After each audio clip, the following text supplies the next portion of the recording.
다니엘이 13살, 아론이가 13살이구나. 2살이야? 생일을 안 지났어? 미안해. 갑자기 온 거에 없는 건 말인데, 제가 우리 채은이 사모님 처음 봤을 때가 16살이었으니까. 그때 정말 예뻤었는데, 지금도 여전히 예쁘다고 말할 수밖에 없는 저를 이해해 주시리라 믿습니다. 왜 제가 이야기를 하냐면요. 제가 14살에서 15살 때, 제가 지금까지 한 죽음을 4번 정도 경험을 했는데요. 두 번째 죽음을 경험했던 때입니다. 정확하지는 않습니다만 80년대 후반에서 아마 90년대 초반 정도 되는 것 같습니다. 여러분 한국을 떠나신 지 오래되어 가시고 기억하실지 모르겠지만은 그 티코 2의 프라이드라고 아십니까? 굉장히 자존심 센 차. 빨간색 프라이드. 제가 이제 중학교 때 같은데요. 저희 집에서 이제 횡단보도를 건너서 저희 동생들을 이렇게 학교에서 놀고 있는 동생들을 데리러 가는 그 길이었는데 아마 빨간색 그 프라이드를 운전하는 그 운전자가 음주운전을 하고 시속 한 120km 정도를 이렇게 밟고 횡단보도를 걷고 있는 게 아마 저를 친 것 같아요. 근데 저는 기억이 없어요. 그 후로는 사람들의 말에 의하면은 프라이드가 저를 치자 뭐 영어 아닙니다. 싫어합니다. 제 이야기예요. 뭐 제가 이렇게 점프를 해가지고 한 뭐 모르겠어요. 막 위로 사람 쳤으니까 이게 올라갔겠죠. 뒤로 이제 거꾸로 내려와가지고 머리부터 해서 유리가 다 깨지고 좀 뭐 한 20-30m 끌려가가지고 이렇게 뭐 이렇게 버려졌다는 그런 이야기가 그때 라디오에서 아마 나왔는데 그때 저희 어머니도 많이 우셨다고 그러더라고요. 모르겠어요. 30년도 더 지난 사건인데요. 저희 어머님이 또 이 설교를 듣고 마음이 또 미어져서 우실지도 모르겠습니다. 제 나이 15살 때. 지금 이 본문이 다니엘의 15살 때 지금 이야기하고 있는 거예요. 지금 아까 우리 읽은 본문은요. 엄청난 비극적 한복판에 던져진 10대 소년들의 운명을 다루고 있는데요. 이들은 왕족이나 귀족 가문의 장래가 촉망되는 청소년들이었지만은 조국의 멸망과 함께 인생이 송두리째 난파되었어요. 여러분 아무리 잘생기고 똑똑하고 그러면 뭐합니까? 조국이 망했는데요. 나라가 망했는데요. 다니엘이 15살 때, 중학교 2, 3학년 때에 외국 바벨론으로 끌려간 거예요. 바벨론은 남유다를 3번 침공했습니다. 주전 605년, 597년, 586년입니다. 세 번째 침공을 받고 예루살렘 성전은 완전히 파괴되었고요. 결국 유다의 왕국은 패망하게 되죠. 바로 오늘 본문의 배경이 바벨론이 1차 침공한 유다의 왕 여호야김 왕이 다스린 지 3년째인 605년이에요.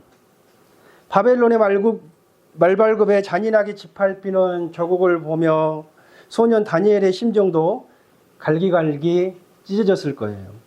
조국은 풍전등화의 위기 가운데 있고 자신은 15살의 나이에 타국에 포로로 끌려가는 신세가 된 거예요. 사랑하는 부모님도 전쟁을 통해서 잃었습니다. 그리운 친구와 정든 고향도 영원히 떠나야 해요. 수갑을 차고 포로로 끌려가는 신세, 이런 가혹한 운명, 처참한 환경이 또 어디에 있겠습니까? 더 나아가 다니엘은 사랑하는 여인과 결혼도 못해요. 왜요? 곧 남자 구실을 못하는 내시가 될 운명입니다. 다니엘은 내시입니다. 내시. 만약에 여러분 혹시 우리 가운데 정말로 한계 상황, 절망적인 상황 그런 가운데 있다면은 특별히 오늘 다니엘을 주목하시길 바랍니다. 느부갓네살 왕은 점령한 각 속국을 효율적으로 통치하기 위해서 그 지역의 왕족과 귀족의 자제들 몇 명을 바벨론으로 데려와서 특별 교육을 받게 했습니다. 우리 3절과 4절 한번 읽어볼까요? 본문 시작. 왕이 환관장 아브나스에게 말하여 이스라엘 자손 중에서 왕족과 귀족 몇 사람 곧 흠이 없고 용모가 아름다우며 지혜가 통찰하며 지식에 통달하며 학문에 익숙하여 왕궁에 설만한 소년을 데려오게 하였고 그들에게 갈대아 사람의 학문과 언어를 가르치게 하였고. 자, 왕족과 귀족 중에는 다니엘과 세 친구가 사드락과 메삭과 아벳느고, 그러니까 다니엘의 친구 이름까지도 알고 있어요. 이렇게 포함되어 있어요. 그러니까 다니엘과 세 친구는요, 어떤 서민들이 아니라 쉽게 말하면 한마디로 이야기하면 금수저입니다. 금수저. 자, 6절에 보니까 그들 가운데 뭐라고 해? 유다고 다니엘과 하나냐와 미사엘과 아사랴가 있었다. 이렇게 포함되어 있었다. 성경은 자세히 우리에게 설명해 주고 있어요. 그러니까 바벨론 왕국은 각각 각국의 왕국과 귀족의 자제들 중에서 까다로운 어떤 선발 기준을 통해서 인재들을 등용을 하는데요. 외모도 보고요. 지식과 지혜도 보는 거예요. 아마 저 같으면 여기에 끼지 못했겠죠. 그러니까 분명히 다니엘과 세 친구들은 뭐 얼짱에 몸짱 모르겠어요. 뭐 조각 이런 거 그것까지는 모르겠지만 굉장히 외모가 좀 출중했고 더 나아가 그들은 어떤 학문을 가르쳐 주면은 금방 깨우칠 정도로 하나 가르쳐 주면 열을 알 정도로 굉장히 인텔리전트하고 지혜롭고 총명했다는 거예요. 또한 모든 지혜를 통달하고 모든 지식을 체계적으로 소화했어요. 정말 여러분 대단한 10대들이죠. 느부갓네살은 이런 인재들을 바벨론에 데려와서 갈대아 사람의 학문과 언어를 배우게 했습니다. 여기서 갈대아 사람은 바벨론 사람을 말합니다. 지금의 이라크 정도 되는 것 같아요. 이라크 지역입니다. 학문은 하부 메소포타미아 지방 사람들의 학문들이고요. 언어는 서령 문자인 아카디아를 말합니다. 그러니까 제2의 외국어, 제3의 외국어도 잘했다는 거예요. 영어, 프랑스 막 이런 식으로 막. 또한 느부갓네살 왕은 특별히 선발된 소년들에게 자신이 먹는 왕의 음식이에요. 왕의 산의 진미와 특별한 포도주를 제공했습니다. 나아가 그들이 사용하는 일상용품 일체를 풍족하게 공급해 준 거예요. 가르침을 받는 3년 동안에는요. 각국의 영재들은 왕이 먹는 최고의 음식과 포도주를 먹는 특권을 누린 거예요. 또한 뭐 누이비통이나 불가리, 뭐 샤넬 같은 백이나 저는 없지만 노렉스 시계 같은 뭐 디오로 향수 재작년에 내가 사줬잖아. 생활용품들을 메이커로 받은 거예요. 아마도 이것은 포로로 끌려온 이들에게 바벨론이 얼마나 위대한 제국이고 이곳에 와서 포로로 끌려왔지만 유학을 공부하는 것이 얼마나 큰 특권인지를 깨닫게 하려는 데 있는 것 같아요. 또한 이제 망해버린 옛 제국에 대한 미련을 이제 다 버려버리고 새 주인에게 충성하는 것만이 너희가 살 길이다. 이런 속셈도 있는 것 같습니다. 자, 여러분, 우리는 지금까지 다니엘 시대의 절망적인 상황과 그 상황과는 반대로 다니엘과 세 친구들에게 주어진 엄청난 특권과 파격적인 대우를 살펴봤습니다. 만약에 여러분 다른 소년들 같았으면 어떻게 했을까요? 당시 바벨론의 일반 백성들은 왕과 왕궁의 부군에 접근조차 하는 것조차도 어렵지 않았겠습니까? 뭐 우리가 뭐 캐나다 여기 시민권자들도 있지만 캐나다 시민권자라고 마크 카니 총리를 이렇게 쉽게 아련할 수 있는 게 아니잖아요. 우리가 대한민국 백성이라고 이재명 대통령을 함부로 청와대에 가서 아련하는 건 불가능하지 않겠습니까? 비록 바벨론 출신의 인재들이라 할지라도 쉽게 여러분 왕과 왕궁 가까이에 갈 수가 없죠. 그런데요, 이들이 바로 포로이지만 이들만큼은 최고의 교육을 받으며 왕에 가까이에서 왕의 진미와 포도주를 마시는 엄청난 특권을 누렸다는 거예요. 적어도 이들에게만큼은 장래가 보장됐잖아요. 앞으로 나라는 망했어도 부모는 없어도 잘 살아갈 수 있는 길이 앞으로 활짝 열렸다고 엄청 좋아하지 않았을까요? 이야, 진짜 럭키하네. 땡 잡았네. 로또에 당첨되었네. 그렇게 생각하지 않았을까요? 그리고 개인적인 출세와 성공을 위해서 더욱더 바벨론 당국에 이거 하고 하죠. 또 치맛바람 일으키고 잘 보이려고 하지 않았겠습니까? 왜 다니엘이라고 그런 유혹과 갈등이 없었겠습니까? 그러나 여러분, 다니엘은 어떻게 했습니까? 우리도 다니엘과 같은 입장에 있다면 어떻게 해야 되겠습니까? 다니엘은 한번 따라해 보실까요? 뜻을 정하기로 결심했습니다. 북한의 김정은이가 제일 무서워한다는, 알죠? 중2 어디로 튈지 모르는 넋불고공과 같은 그 사춘기 나이에 다니엘이 뭐요? 뜻을 정한 거예요. 뜻을. 대단하지 않습니까? 여러분, 될성나무는 떡잎부터 다르다고요. 8절 읽어보겠습니다. 시작. 왕의 음식과 그가 마시는 포도주로 자기를 더럽히지 아니하리라 하고 자기를 더럽히지 아니하도록 한가장에게 구하니. 다니엘은 무엇 때문에 뜻을 정하기로 결심했습니까? 왕이 정하여 준 그 음식과 포도주로 자신을 더럽히지 않겠다고 결심한 거예요. 아니 왜 이렇게 농쿨지에 굴러온 귀한 음식을 포기합니까? 그렇다면 왜 그들은 음식으로 자신을 더럽히지 않겠다고 굳게 결심했을까요? 그들이 베지터블 주의자, 채식주의자라고 그랬을까요? 고기와 포도주가 몸에 좋지 않아서 그랬을까요? 아닙니다. 결심한 데에는 두 가지 이유가 있습니다. 첫 번째는 이 바벨론 왕의 식사는 음식 자체가 레위기 11장에 기록된 규례에 어긋난 음식들이었기 때문에 그렇습니다. 하나님의 율법에는 부정한 동물이나 피가 섞인 고기를 먹는 것을 금하고 있습니다. 두 번째는요, 이 음식은 바벨론 신에게 바쳐진 음식이기 때문에 그렇습니다. 바벨론 신, 베일신이라고 그러죠. 바알신이나 황소신 또는 마르둑신, 용신을 가르치는데요. 바벨론 왕이 먹던 음식과 포도주는 단지 고칼로리이고 옛날에는 괴기였잖아요. 괴기. 얼마나 귀했으면. 괴기고 좋은 음식이었기 때문이 아니라 모두가 다 바벨론 신에게 먼저 바쳐진 뒤에 내려지는 우상의 제물이었기 때문에 그렇습니다. 그래서 그 음식을 먹으면 자신도 그 우상을 섬기게 되는 것입니다. 다니엘과 세 친구는 조국 유다가 패망한 원인이 무엇인지 잘 알고 있었습니다. 그것은 조상들의 우상 숭배와 불순종 때문이었잖아요. 지금 조국이 하나님의 심판을 받아서 벌받고 있는 상황에서 자신의 개인적인 영달, 신분 상승을 위해서 신앙의 정절을 저버릴 수가 없었습니다. 하나님이 혐오하고 하나님과 원수가 되게 하는 우상 제물을 먹을 수가 없었습니다. 그렇게 된다면 하나님의 진노의 불심판을 오히려 더 부채질한 꼴밖에 더 되지 않기 때문입니다. 그래서 너무나도 식욕이 왕성하고 10대 때는 철도 먹을 나이라고 우리가 그러잖아요. 고칼로리를 섭취하고 싶고 개인의 칠세와 야망보다는 하나님 앞에 신앙의 절개를 지키는 것을 선택하기로 다니엘은 뜻을 정하는 거예요. 다니엘은 뜻을 정하여 이것은 아주 단호하고 강한 결심을 뜻합니다. 이 결심은 숱한 밤낮 동안 그를 괴롭혔던 질문들에 대한 장엄한 응답이었습니다. 지금 세계를 제패한 바벨론 제국의 영화를 바라보고 거기에 빌붙어 살 것인가? 아니다. 총칼을 의지하여 세계를 정복한 힘을 숭배하는 나라에 빌붙어 살 수 없다. 그의 결심은 하나님 나라에 굳게 결박시켰다는 거예요.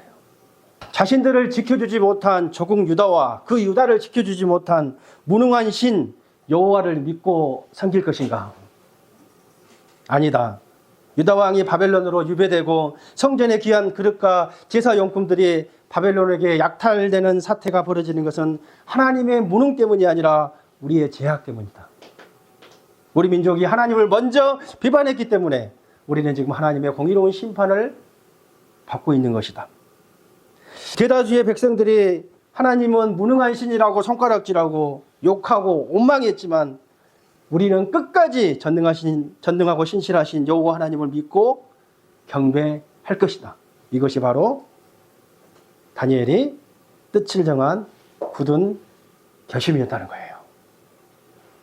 마치 하나님은 계속해서 침묵하시는 것 같습니다. 역사의 무대에서 사라진 것 같아요. 공의와 정의의 팔을 거두시고 당신의 임재를 철수시킨 것처럼 보일지라도 그들은 끝까지 여호와 하나님을 믿기로 결심합니다. 여러분, 도박꾼들은요, 나쁜 패가 들어오면 판을 뒤집어 엎고 새로 시작해요. 그러나 지금 다니엘과 세 친구들은 여전히 나쁜 패를 가지고도 하나님을 믿고 끝까지 고하기로 결심한 거예요. 맺고요, 쓰리고 결심하는 거예요. 고다. 다니엘과 세 친구는 왕궁의 산의 진미를 먹으면서 바벨론 사람으로 되기를, 쉽게 말하면 바벨론화 되는 것을 거부하기로 작정했습니다. 험악한 세상 속에서 하나님의 나라의 백성으로 살기를 결단한 거예요. 계란으로 바위치기예요. 세상이요, 그리스도인들을 압박하고 시험을 줄 때는 대체적으로 두 가지 양극단적인 방법을 사용합니다. 제 표현으로 하면 이거는 당근과 채찍입니다. 첫 번째는요, 이해할 수 없는 고난과 아픔을 줘서 그리스도인들이 분노하고 하나님을 원망하고 불평하게 만들죠. 한마디로 말하면 채찍입니다. 이것은. 다니엘에게도 나라가 망하고 부모 형제가 죽고 바벨론 포로로 끌려가는 어려움이 있었죠. 그러나 그런 최악의 상황 속에서도 하나님의 뜻을 헤아리고 그 뜻대로 살기로 굳게 결심했다는 거예요. 그럼에도 불구하고 나는 고하겠다는 거예요. 여러분도 이해할 수 없는 고난과 절망적인 상황 가운데 있다면 힘드시겠지만 다니엘과 세 친구들 같이 그렇게 하시기를 바라겠습니다. 두 번째는요, 세상이 줄 수 있는 최고의 출세와 화려함으로 유혹합니다. 이걸 당근이라고 표현을 합니다. 세상을 상징하는 바벨론은 이것저것 화려한 감투와 재물로 사람의 혼을 쏙 빼놓은 뒤에 결국은 어떻게 해요? 바벨론 노예로 만들어버리려는 속셈을 가지고 있는 거예요. 야, 이 양 이렇게 됐으니 나라는 망했어도 너는 살아야 되지 않겠냐. 옛날에 우리 그 친일파들 이야기 비슷하지 않겠어요? 수단과 방법을 가리지 않고 바벨론 사람에 대해서 출세해라, 출세. 출세해야 되지 않겠냐, 출세. 이 수단과 방법에는 바벨론 세상 문화에 동화되는 것도 포함되어 있다는 거예요. 사실 두 번째 시험이 첫 번째 시험보다는 더 이기기 어렵죠. 시험치고는 너무 짜릿하잖아요. 정말 달콤하잖아요. 그러나 다니엘은 단호하게 그 달콤한 유혹을 떨쳐버린 거예요. 비록 10대 어린 나이였지만은 그것이 하나님의 사람이 가야 할 길이 아님을 분명히 알았기 때문입니다. 사랑하는 여러분, 우리도 무조건 신분 해결, 좋은 대화, 좋은 기업, 높은 연봉, 빠른 승진, 좋은 복지시설이라고 눈에 현혹되어서요, 신앙 팔아먹지 마시고 다니엘과 같이 그런 달콤한 유혹을 이겨낼 수 있도록 뜻을 정할 수 있게 되기를 바라겠습니다. 이 말을 하고 있는 저도 지금 내가 그렇게 이길 수 있을까? 말하면서 내가 무슨 말 하는지도 모를 만큼 유혹이 어렵죠. 어렵습니다. 자, 어찌됐든 간에요, 다니엘은요, 바벨론과 타협하지 않고 자신을 더럽히지 않기로 굳게 뜻을 정했죠. 그 다음에 무엇을 했습니까? 그 뜻을 이루어가는 방법 속에서 매우 겸손하고 지혜롭게 처신했다는 거예요. 12절 13절 한번 다 같이 읽어보겠습니다. 시작. 청하오니 열흘 동안 시험하여 회식을 주어 먹게 하고 물을 주어 마시게 한 후에 얼굴과 왕의 음식을 먹는 소년들의 얼굴과 비교하여 그런 대로 종들에게 행하소서 하매. 12절에 청했다는 말은요, 간절히 부탁했다는 뜻입니다. 최대한 공손한 자세로 부탁했다, 부탁드렸다, 그런 의미가 있습니다. 여러분, 다니엘은 용감했지만 무모하지 않았어요. 다니엘은 하나님을 사랑했지만 무식하지 않았다는 거예요. 요즘 10대들이 얼마나 무모하고 건방지고요, 예의도 없고 말을 막 합니까? 제가 이야기했잖아요. 오직 있으면 북한의 김정은도 중학교 2학년을 제일 무서워한다는 유머가 있겠습니까? 그러나 다니엘은 그렇게 하지 않았다는 거예요. 먼저 자신의 결심을 실천에 옮길 수 있는 여러 가지 방법을 기도하며 모색한 다음에 실질적으로 도움을 줄 수 있는 환관쟁에게 최대한 예의 바르게, 지혜롭게, 또 온유하게 도움을 요청한 거예요.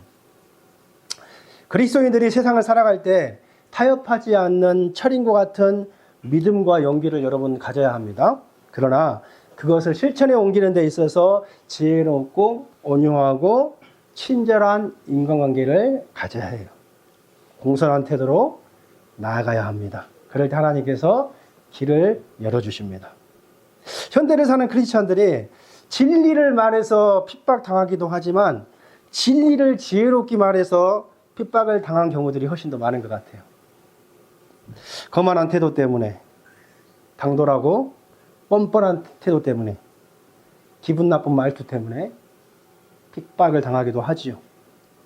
저에게 그 유명한 최은희 사모님이 저에게 항상 하시는 말이 있어요. 말보다 말투가 더 중요하다. 말보다 말투가 더 중요하다. 믿음대로 살아서가 아니라 믿음대로 사는 방법에 있어서 어떤 겸손과 예의와 지혜가 부족해서 불필요한 문제들을 일으킬 때가 훨씬 더 많다는 거예요. 그러므로 여러분, 우리가 뜻을 정했다면 그 뜻을 어떤 실천하는 방법들에 있어서 기도하시면서 늘 겸손하고 지혜롭게 처신하시기를 바랍니다. 공손한 태도와 온유한 자세로 나아갈 수 있게 되기를 진심으로 바랍니다. 하나님께서는요, 이렇게 세상과 타협하지 않고 뜻을 정하고 공손하고 지혜롭게 대처하는 다니엘의 세 친구들을 도와주셨다는 거예요. 어떻게 도우셨습니까? 네 가지로 도와주셨는데요. 첫 번째는요, 한번 따라해 보실까요? 환관장의 마음을 열어주셨다. 9절 한번 읽어볼까요? 시작. 하나님이 다니엘로 하여금, 여기서 환관장은 왕궁의 최고 책임자를 말하는 겁니다. 왕궁의 최고 책임자인 환관장이 다니엘에게 뭐가 생겼어요? 은혜와 궁율이 생겼다는 거예요, 여러분. 하나님께서 환관장의 마음이 무슨 마음이에요? 다니엘에 대한 한참 자기 후임이 아닐 거 아니에요. 그 후임에게 뭐예요? 다니엘에 대한 무슨 마음이요? 좋은 마음, 궁율한 마음, 연민의 마음, 불쌍해서 도와주고 싶은 마음이 우러나게 하셨다는 거예요. 하나님은요, 여러분 믿지 않는 사람을 통해서도 그분의 뜻을 이루세요. 잠언 16장 4절인가요? 여호와께서 온갖 것을 그 쓰임에 적당하게 지으셨나니 악인도 악한 날에 적당하게 하셨느니라. 하나님은 놀라운 십자가의 구원을 가룟 유다를 통해서 이루시잖아요. 중요한 건 어떻게 우리가 하나님 앞에 좋게 쓰임받는 게, 그렇죠. 악역으로 쓰임받으면 안 되지 않겠습니까? 환관장은 온갖 추악한 권력의 암투가 가득한 바벨론 왕궁의 최고 책임자였습니다. 그는 분명히 세비 빠르고 정치적인 감각이 뛰어난 사람이었을 거예요. 그러니까 그 자리까지 올라가지 않았겠습니까? 그러나 하나님께서는 다니엘을 살리기 위해서 그를 사용하셨다는 거예요. 물론 다니엘의 입장에서도 뜻을 정하고 뜻을 이루는 방법에서 지혜롭고 온유하게 처신하는 것, 굉장히 훌륭한 방법이죠. 그러나 여러분, 그것만 가지고는 안 되잖아요. 여러분, 우리 실력대로 이 세상이 돼요? 아니잖아요. 하나님이 도와주셔야 되잖아요.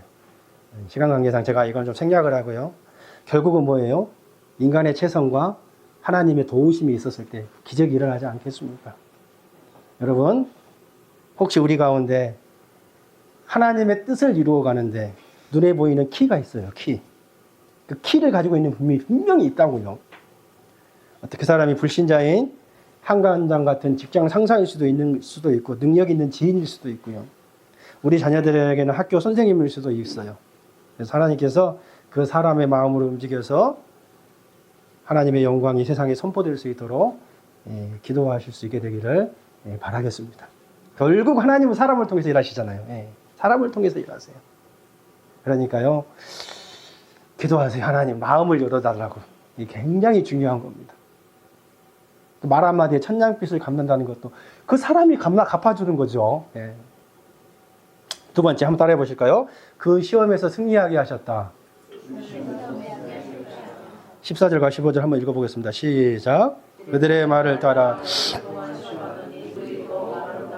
살이 더욱 윤택하여 왕의 음식을 먹는 다른 소년들보다 더 좋아 보인지라. 아멘. 결국 열흘이 지나고요. 다니엘과 친구들의 외모는 왕의 음식을 먹는 다른 소년들보다 훨씬 더 건강하고 피부도 뽀얗고 더 늠름하게 보이는 거예요. 뭐 비비크림이나 메이크업도 하지도 않고 설화서 화장품도 안 발랐는데, 보톡스도 안 발랐는데 강남에 가서 피부가 뽀얗고 얼굴에 광채가 날 만큼 아름다웠다는 거예요.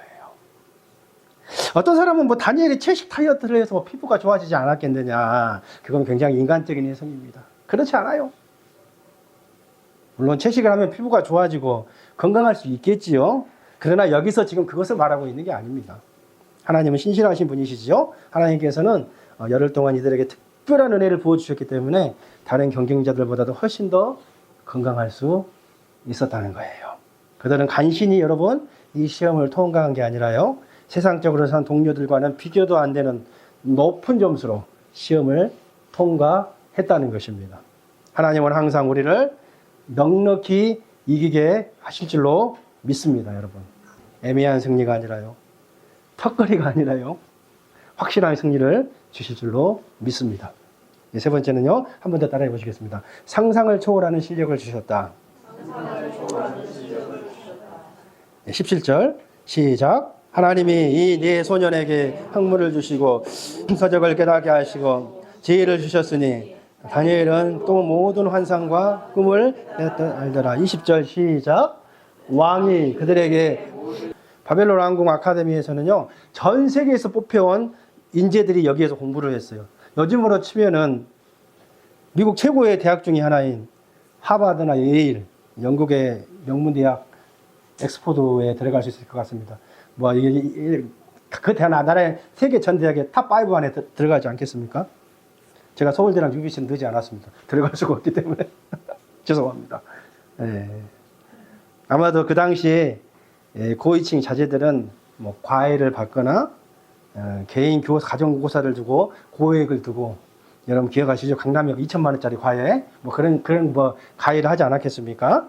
또 어떤 관계자들에게 뇌물을 주면서 내 자녀를 잘 받아라고 막 치맛바람도 일으키고 그러지 않았겠습니까?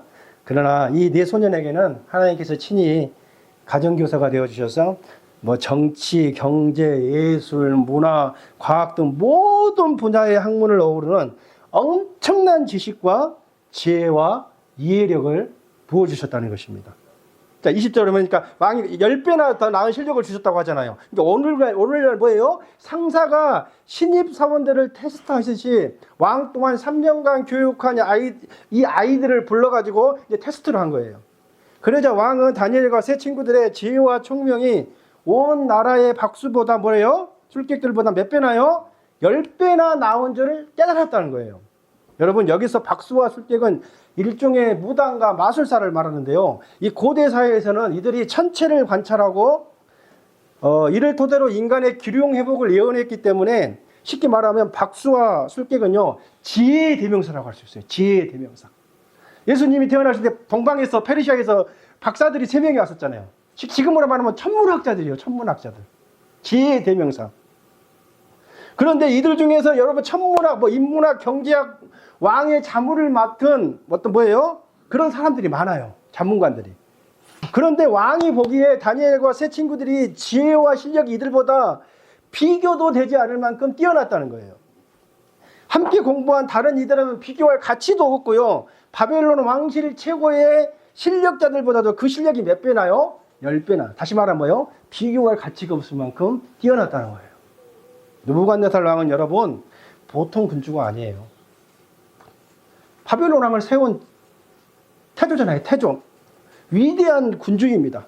당대 최고의 찬란한 바벨론 문명을 일으킨 위대한 왕이에요. 그런데 그 왕이 지금 바벨론과 세 친구들과의 대화를 나누면서 뭐예요? 충격을 받았다는 거예요.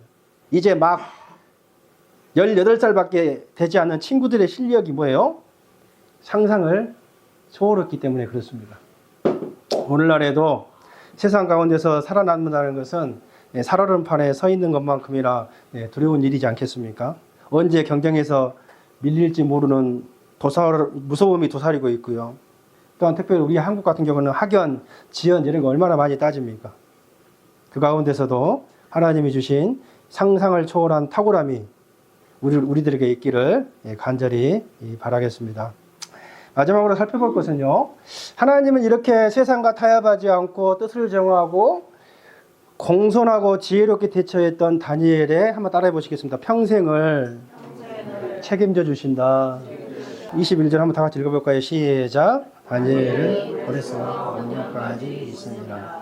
자, 15세에 바벨론 포로로 끌려와서 3년 동안 이제 교육을 받았죠. 다니엘은 치열한 경쟁을 뚫고 18살에 바벨론에서 공무원 생활을 시작하는 거예요.